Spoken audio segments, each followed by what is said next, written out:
ছাত্র জনতা গণ অভ্যর্থনের পর প্রধানমন্ত্রীর পদ থেকে পদত্যাগ করে দেশ ছেড়ে ভারতে পালিয়ে যান শেখ হাসিনা। গঠন করা হয় অন্তর্বর্তীকালীন সরকার।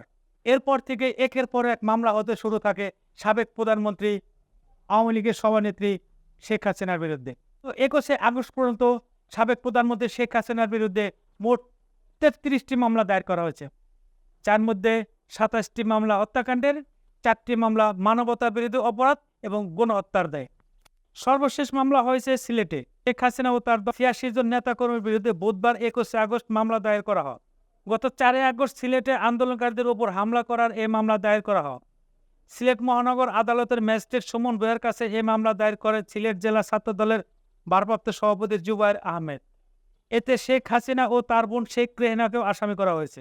জানা যায়, গত 4 আগস্ট সিলেট বন্দর বাজারে শান্তিপূর্ণ সমাবেশের আয়োজন করে বিএনপি, কিন্তু এতে হামলা ও গুলি চালায় আওয়ামী লীগের নেতাকর্মীরা। এই মামলায় আরও আসামি করা হয়েছে আওয়ামী লীগের সাধারণ সম্পাদক ও সাবেক সড়ক ও পরিবহন যোগাযোগ মন্ত্রী ওবায়দুল কাদের, সাবেক স্বরাষ্ট্রমন্ত্রী আসাদুজ্জামান খান কামাল, সাবেক পররাষ্ট্রমন্ত্রী হাসান মাহমুদ, আনিসুর রহমান এবং সালমা এফ রহমানকে।